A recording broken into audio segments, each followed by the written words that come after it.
Let's navigate to the My Projects list page. Here we'll see I've already created a project called Learning WBS. This is the project we're going to go through the planning process on. Up here on the action pane, if I go to the Plan tab, you'll see under my activity scheduling I've got two options, the work breakdown structure or to plan my project using Microsoft Project. We'll look at this one in a later module. Right now, let's open up the work breakdown structure. So at this point, I have just an empty project. So let's go ahead and plan out a project that is a simple software development project consisting of 3 tasks. I can add my new tasks using this button up here and say, hey, my first one is planning. So I'll be doing some planning for my project. Or I can use Control-N for keyboard shortcuts and add a second task here. Let's say we're going to do some development as a part of this. And then thirdly, we'll be doing some deployment. Now over here we see our project category that we looked at in the introduction. We want to keep this one on project management. Our development is going to cost different and be priced differently. So let's go ahead and change this one to application development, and our deployment is going to be categorized under the installation category. Let's say our planning activity is estimated to take about 40 hours. And then in development, we're going to spend about 120 hours, and then it's going to take us about 20 hours to go ahead and deploy the solution. Now what you'll see as I am filling out these effort values, you'll see that there are dates being calculated here. So this has been driven by the number of resources that I've applied to this task. In this case, it's just a simple single resource. And then the typical project calendar for this project. That indicates what days are working days and how much effort is expended per working day. We'll look at configuring that later in the module.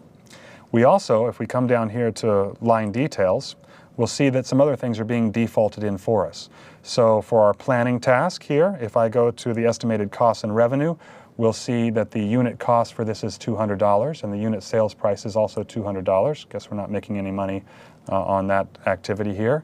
If I look into deployment, likewise, I see cost price and sales price. And if I go over to my general tab down here, I can see those information as well added up for me. So for instance, on this particular task of development, I have a sales estimate of $24,000, and I believe that's going to cost me about $22,000. So we talked about transaction types in the initial module. Let's look at that in some more detail. So here on the deployment task, let's say that when I do the deployment, I'm going to do this on site. So this is also going to cause me to incur some expenses. How would I model that in my project? If I go over to my estimated costs and revenue tab, I can add an additional line here. And here we see our transaction types showing up that we discussed in the introductory module. So let's say that my expenses are going to be under the project category of travel. And let's say I'm going to have one person head out there. And let's say that's going to cost me $500. I can see that I'm actually getting a little bit of a markup on this. We'll look at pricing in a later module. I can go ahead and add another estimate line to my activity here and say that this is an item because I'm going to also require an application server to do this deployment. So I'll be able to choose my item from my item catalog, and here I'm going to choose my application server and say I need one of these. And now at this point you can see I've got a $5,000 server, a bunch of $180 hours, 20 of those, and one travel cost that I'm going to incur for $500. So going back to my general tab, I can see that summary of the estimates for that activity. Now there's one more thing in these estimate lines under the estimated costs and revenue that I want to point out. So you'll see the hours were added in here because I added my activity structure up here.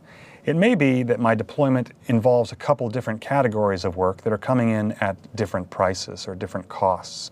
So I can go ahead and add another line here, and I can add another hour transaction. And let's say that in addition to the initial 20 hours that was going to take to install this, I'm going to do some training. So I'll specify the category as training and say that that's going to also take me 20 hours.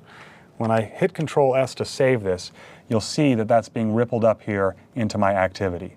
So now you can see that my individual activity in my work breakdown structure calls for 40 hours of effort. That effort is expended between two different types of hour transactions, one for training, one for installation, and my total cost and sales that I see on the General tab, it also comprises of the travel costs and item costs that are required here.